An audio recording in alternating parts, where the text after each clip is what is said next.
Welcome back, creative beings, to another episode of the MV series. We will be talking about up-and-coming streetwear designers, as well as legendary street designers making a comeback today, which are more relevant than they were ever before and have recently participated in the most viral moments with our favorite celebrities today.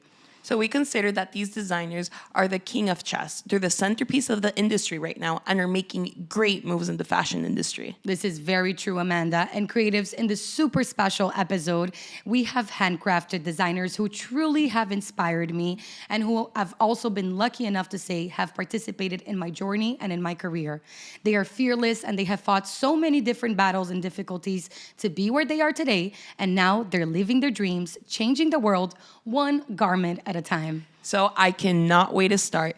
This artist we're about to introduce certainly changed the industry with their one-of-a-kind jackets, not only in music, but sports as well. I know he's deep into your heart. No matter where, when you spot his piece, you know it's his. NBA legend himself, Jeff Hamilton. So just so you guys have an idea of the relevancy and power Jeff has today, I'm going to let you guys know a quick list of his current celebrity clients, which include Kevin Hart, sorry guys, a little tongue twist here, Drake, The Weeknd, Travis Scott, and A$AP Rocky, just to name a few guys. He also recently just collabed with, I think, the streetwear king itself, Supreme, right? And you guys guessed it, the jackets are so scarce right now, so difficult to get your hands on them. And actually, we just saw one of them selling in StockX for over $18,000. I mean, that's insane. But how did you connect with him anyways? It was actually a pretty funny story. I think a lot of stylists do this today, but I first met Jeff creatives through Instagram, believe it or not, modern age. So that's what I decided to do. Me and my client actually fell in love with his designs, Amanda, because we were creating this NBA theme kind of album, which was so cool. And I was already obviously observing Jeff's work for a little while, and I showed it to my client. And obviously we couldn't help but to want him to participate in the project. So I ended up reaching out to him via DM. And I was so surprised because he was actually one of the most reachable designers I ever spoke to. He was so excited to build with us this project. And I think before us, guys, he never really worked with Latin artists. And we kind of opened this whole new world with him. And today he really has worked with a lot of the big names in the Latin industry after this first worked with us. He embraces completely hip-hop history and pays homage to it. Absolutely, Amanda. And I think, guys, Jeff is truly a really important piece of hip-hop's fashion evolution, I have to say. His designs actually started to be seen everywhere in the early 90s, from Axl Rose in a Guns N' Roses video to Will Smith in one of his episodes for Fresh Prince of Bel-Air. And he's not even American, right? Because he's the definition of American dream. That is so true, Amanda. He was actually born in Morocco, believe it or not, and he moved to Paris at the age of 10. He had a funny start, guys, considering he's in fashion now. He studied math and physics before getting into the creative world. Oh, wow. And when he arrived to the United States, I was pretty impressed because he climbed the ladder pretty quickly of the fashion world, I would say. Guys, he was actually the founder and designer for the first line of men's for Guess jeans. And soon after leaving Guess, that's when he really took off designing his leather jackets, which were truly more like art pieces, right? This began a journey of 4 decades to become one of the most iconic jacket designers out there. When did he start making actual headlines? That's a good question, guys. It was truly in the early 90s, as I was talking, previously about him being on the Fresh Prince of Bel-Air and whatnot. And he actually, surprisingly, had licensing deals with all of the major professional sports leagues at the time. And most famously with the NBA, of course, where he crafted the very, very famous championship jackets that were waiting for Michael Jordan in his locker room. Iconic. Honestly, it was. It's inspiring to see how he was such a part of a legendary moment, and he made history along everyone. Very few people are accredited for such an important moment in the fashion history, per se. I think that's why, guys, obviously he's in this episode and why he's considered to be such a legend. I think the first time I went out for lunch with him, I'll never forget. It was in Bal Harbour here in Miami. And I probably spent, Amanda, like 3 hours. We weren't even talking about like work per se. We had a lot of things to do at the time. But it was so crazy how he could spend 3 hours just telling me stories from like 80s, 90s up until now. He could truly like create a movie out of his life and his whole trajectory in the fashion industry, right? And I think he really is. He really is. And I think his history, guys, and design really transcends time. And at the time, even Amanda, in the early 90s, besides Axl Rose and talking about Will Smith, he had still a huge list of additional clientele that was one to envy at the time, from Michael Jackson to Madonna, Mike Tyson, George Michael, and Muhammad Ali. Wow. And still, imagine decades later, guys, his designs are more in demand than ever. He still receives numerous requests daily for licensing deals, collaboration, and of course, his custom pieces, which are so highly requested by celebrities themselves, right? And you can definitely say Jeff is one of the founding fathers of streetwear, and hands down, I think one of the most important and interesting designers, not only to watch, but to study creatives. And history definitely tends to repeat itself and be recycled, right? And Jeff couldn't be left out of this one. So we're in the rabbit hole of the 90s streetwear. We have to talk about another brand that's making a huge comeback. I know he's one of your go-to for your clients, ANGUS. Yes, they definitely have creatives make a huge comeback recently. This brand was actually originally founded by Jeff Kliman, who sold the brand back in 2006, and now the brand is being revamped for a few years. ANGUS was such a great partner to us, and actually during the process of creating special pieces for my client with them was when I truly started to learn the history of the brand and the amazing impact that they actually had on streetwear culture and community. And guys, I could not keep all this information, and I had to come here and share this with you guys today. And talking about the relaunch, how did that go? The relaunch went amazing because besides seeing Tyga, Jack Harlow, seeing Rudy Gay in their campaign, they actually got other very hot artists to start wearing new versions of their jacket, like Lil Durk, Meek Mill, Lil Baby, Roddy Ricch, amongst others. And now, obviously, guys, this brand is transcending generations. Actually, their last campaign, starring Rudy Gay, as I mentioned, I'm an Icon, spotlights not only athletes, but artists and musicians who are writing their legacy right now, and their craft is actually just the beginning, and they want to show that they're really right aligned with where the brand stands today, which their craft today is just the beginning of the next legacy they want to live for us and the new generation of creatives today. And I know this household name has a really unusual beginning. I want you to get into that. They definitely did. I love talking about this because, when we see such a popular brand today amongst artists and whatnot and A-listers, we would obviously think that the brand was crafted with the intention, of kind of penetrating that type of market. But truly, they started very far away creatives from the entertainment industry, believe it or not. They started in 1975 as a brand for military apparel. In 87, they actually worked on reissuing the A2 jacket for the U.S. Air Force. Wow, I mean, it sounds pretty official to me. It is the pretty official. And actually, after that, obviously, their leather jackets and garments resonated with the culture, right? I don't think it was their intention, but that's what ended up occurring. And they became a streetwear symbol for hip-hop artists, and they truly embraced their brand in the early 90s and 2000s, guys. Actually, their red model was also seen on Biggie Smalls. And what other brands / designers today would you say draw inspiration from the legendary brand? There's a few of those guys for sure. I think Balenciaga's Blouson, I'm not sure you guys took note of that. That was worn by Kanye. You could see sort of the inspiration there coming from ANGUS. It resembled closely their military style jacket. And it also has been said, guys, that the late Virgil Abloh also took a lot of inspiration from ANGUS for his designs at Louis Vuitton. And you can definitely see there through the bomber jackets he released with the patches. You can definitely see hints of the ANGUS style in his designs. Wow, honestly, it's an example of history repeating itself as always. Do you have any final words for ANGUS? Absolutely, guys. As you can see, I'm a huge fan, not only of the brand, but of the team, right? I think they're really trying to put their foot in culture again and create a new generation as they did back in the early 90s.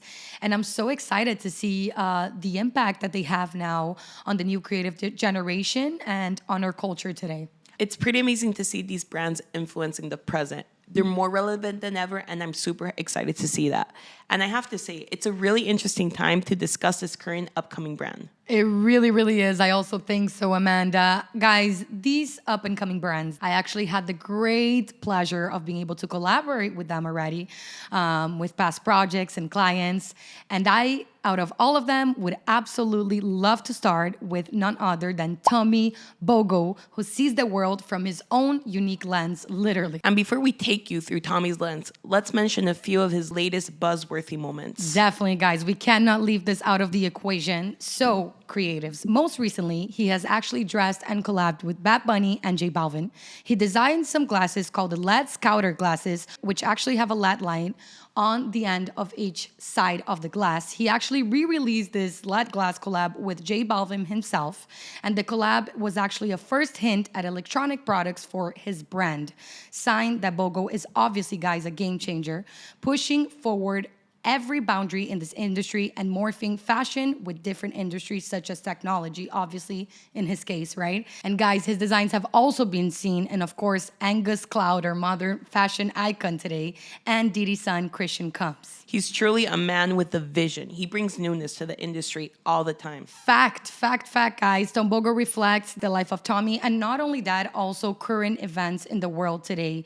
It helps fashion truly, guys, be front and center of important dialogues of evolution, to start a dialogue on functionality in fashion, and to create out-of-the-box pieces. You have to admit, he's a true innovator within streetwear. Please tell us a bit about his beginnings. I would love to, guys. So Tommy is actually originally from Oakland, California. He worked towards his degree of industrial design originally, and I think that's truly where his love began for technology, right? Yeah. You can see that in his early beginnings. And when starting to design, guys, he actually started this platform of like pop-ups where he would allow local artists to perform the dub like as a concert space almost. Okay. And 9 years later, creatives, his fashion imprint and culture definitely has acquired his own fan base. And MVS, what's a standout moment for the brand, and why is he an agent of change for you? That's a good question, baby. In 2019, he held a packed presentation in New York Fashion Week, and it was a super important moment for the brand and for Tommy because it almost served as a trampoline for the growth of the brand. After that presentation, a lot of celebrities, a lot of key fashion players really started to notice Tommy, his pushing boundary innovations, and all his designs for sure. And after that, he had several pop-ups and presentations to once again show new creatives and their talents. And he's really, really high up in our list, guys, because not only is he trying to push his own brand forward, a whole cultural movement forward with his out-of-the-box ideas, but he's also always supporting young creatives that are also trying to make it. And what captivated Tommy's success to you? Definitely him expanding into technical apparel. He has a pretty wide range of products he offers, and I think that helps to captivate a wider public, right, guys? So, you know, he has products from t-shirts to hoodies, trousers, hats, sunglasses, and bags. And because he's so not afraid to innovate, and his products are very different than what you're usually seeing in the market, like having his products be almost a mix of fashion and technology, right? Really calls attention and kind of helps him separate himself from other artists in the game and other competitors he has. And the new generation of consumers, guys, is really trying to look for newness, right? Products which walk hand in hand with our modern world. And he truly gives us that. He starts a conversation within fashion, really attributing to events that are happening right now and things he sees coming into fashion in the future, right? He also, guys, shares his process openly with the public. He gives fans something to definitely identify with and guarantees the public's connection with the brand. I mean, he's one of the most innovative designers out there, for He really sure. is. And I'm curious to see how else he connects with tech and innovation. Me too. I really, really am, guys. That's why I'm inviting you creatives to really keep an extreme close eye on Tommy, as he's a huge inspiration, not only for us here at the MV Series, but I'm sure he will continue to be for you guys and the whole new generation of creatives to come and rise. For sure. And another brand that is making headlines that we cannot leave out is Daily Paper. My favorite paper to read, guys. They truly are one of my favorite bands. Amanda, you know that. I think I've worked with them for a few years now. They've always been so supportive to my artists and I actually always loved them because, you know, when I initially started, guys, in this Latin industry, it was really, really difficult to get brands to work with my children, as I like to call them. You know, they still had a big taboo with the Latin industry, and I have to say Daily Paper always, from day zero, opened their doors to us, and I cannot thank them enough for that, and that's why it's actually one of the reasons out of so many that I'm going to tell you guys now why they are in this list of new creatives to watch right in the streetwear niche. And they certainly, guys, don't shy away from the media either. Their pieces have most recently been seen in our favorite Formula One driver who has become fashion icon, Lewis Hamilton, of course. And by the way, guys, if you watched our episode on stylist, you know who did that. Props to our baby Roach for supporting. Their pieces also have been seen, guys, on Euphoria's very own Angus Cloud. They also most recently did a collaboration with Adidas and Netherlands' promising soccer team, AJAX. Soccer fans, please bear with me. This is not my forte, okay? How did Daily come about, though? It was actually such an organic story. I think it represents their brand so well because as the brand is so organic in my eyes, even the way they do marketing, we'll get into that. Guys, they started as a personal blog, almost like a digital newspaper, I would say. In 2008, they covered fashion, music, style, and African influences of 3 young best friends living in Amsterdam. Actually, their blog kind of digital newspaper got traction and they decided to launch merch of 5 branded tees for their blog. And the brand was actually not formally established, Amanda, until 2012, guys. Oh, wow. And when did they start making headlines? I think it was honestly after their formal launch, when they had an interesting strategy because they started to collaborate with high-profile brands which already existed, like with Virgil's Off-White and Puma. And these brands really noticed right off the bat their true story, beginning the culture they were bringing to their fans and to the streetwear market, I would say, right? And why do you think they had such an impact from their start? Like, what's the secret sauce that they have? Oh, my love. Their secret sauce, I think, is the one to most take note of in this episode today, guys. A vital part of them becoming what they did was that the founders, as you guys can see, really, really brought their own culture to streetwear, right? Yeah. And they found ways to show their heritage through fashion. So their heritage, if you guys ask me, can be seen through traditional prints that they use in their designs. They even, their logo is a Maasai shield. Sorry, guys, if I'm not pronouncing this correctly, which was actually an object used by the Maasai tribe in some parts of East Africa. And guys, even this little, cultural things they drop in the designs here and there, the openness they have with the public by their heritage and where they came from and their story helps the people connect and understand, a little bit more about their brand and their aesthetic and what they're trying to accomplish. Also, creative beings, I would love to mention a really interesting project I took note that they started, which is called Behind the Shield. So obviously talking about their logo, right? The Maasai shield I just mentioned. So it's truly to show their fan base what is behind their logo, right? What is behind their shield. So this project takes fans inside Daily Paper's factories, their production, their creative process, and really helps their consumers fall in love with their journey and not just the product, which is so powerful. Yeah, it is. Right? I think today people really want to understand where things come from, why they're made, and they're truly giving the public what they're asking for, which is the background story and really what's going behind their curtains, which is also what we're trying to do here at the MV series, right? We can see a trend of our culture really being transparent, unveiling, and showing the people what's really going on behind everything today, right? And guys, their stories are so organic and so true that it has come to a place where they don't have to put in so much money for their marketing because their product and their story really travel alone today through word of mouth. So why do they really need to invest all this money when their story and, the product is so relevant and so attached to culture that people end up just talking about it so naturally and it just travels through word of mouth. It's actually, guys, I would like to highlight, very similar to the Supreme strategy marketing, which is truly what they do is that they collaborate with other high-profile brands, just as Daily Paper did here. And they don't have to really spend much in marketing because their products really speak for their own. Yeah, it's really impressive to see, honestly, the culture that these brands are building. It is, my love. Here we believe that they're key players in the future of fashion indeed. I love, honestly, how they truly understand the need to connect on a deeper level. Me too. And talking about connecting on a deeper level, let's introduce this next designer that you really connect with. I not only, I think, connect with him, my love, but I admire him, I think, on a different level, guys. Especially when I started to dig deep into his history, I was just mind blown. And I'm like, when can I meet this person? Like, today or tomorrow. I need him here.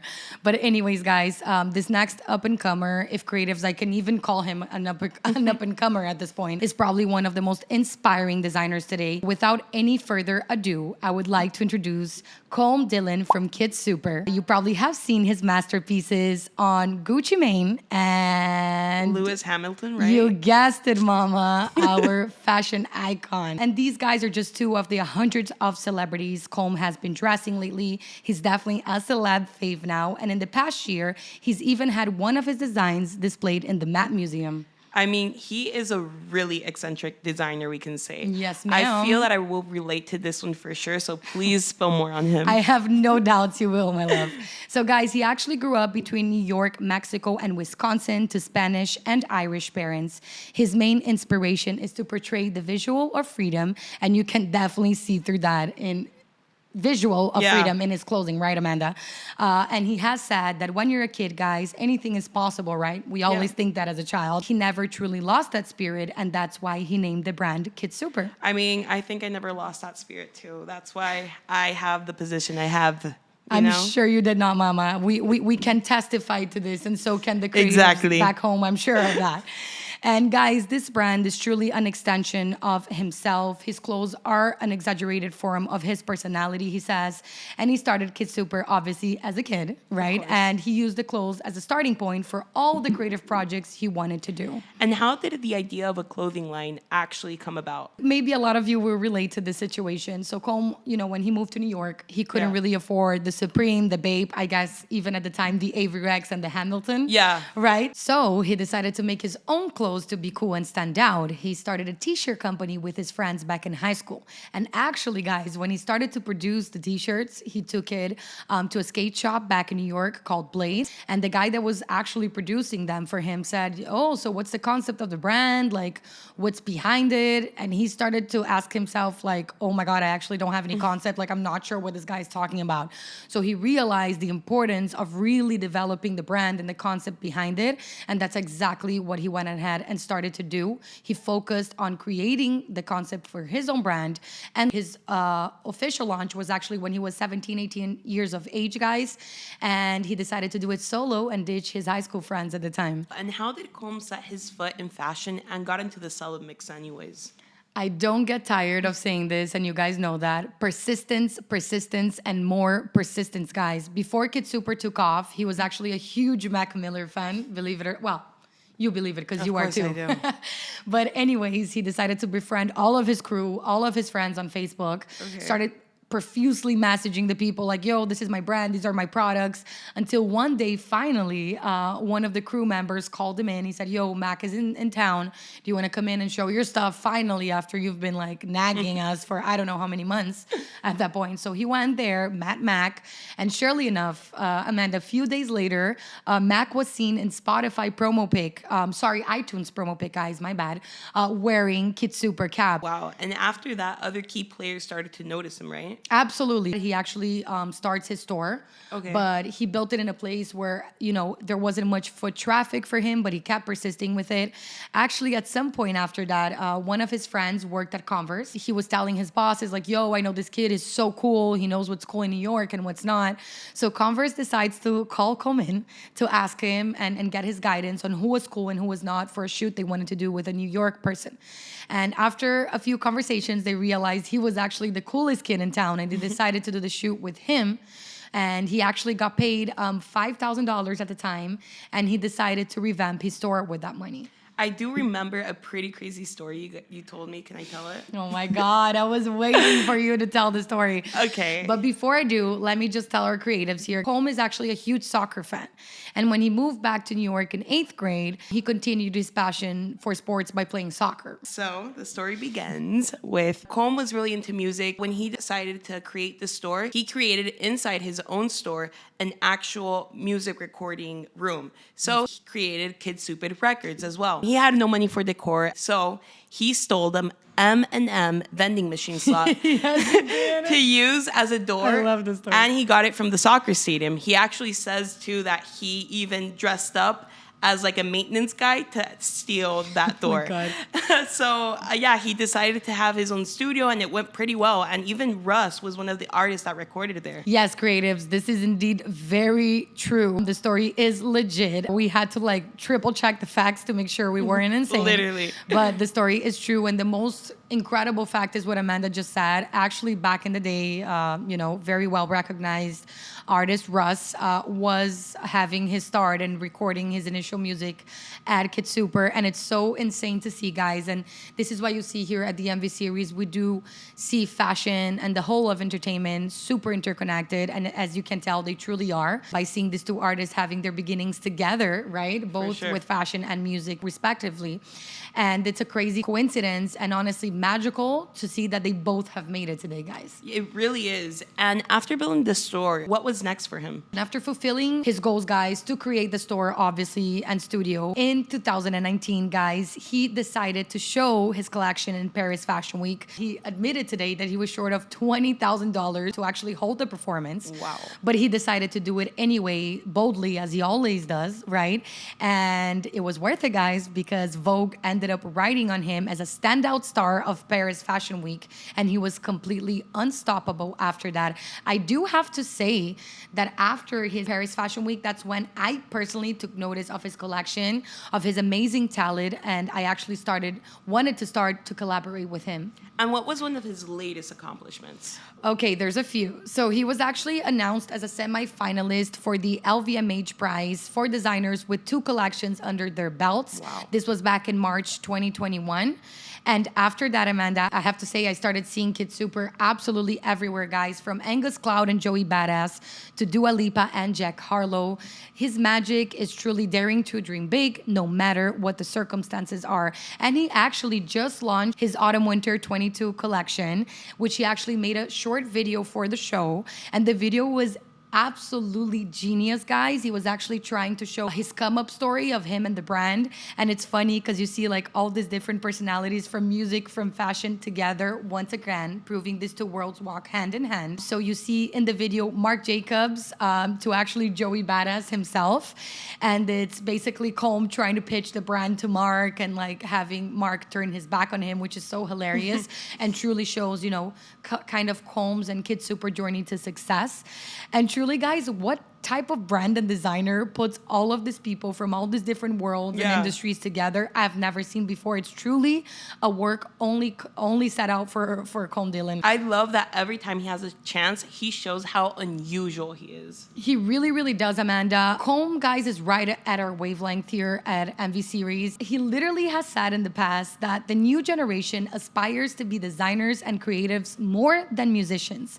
This will be the new rock stars of our generation. And guys, clearly, we could not agree more with the statement here at the MV Series.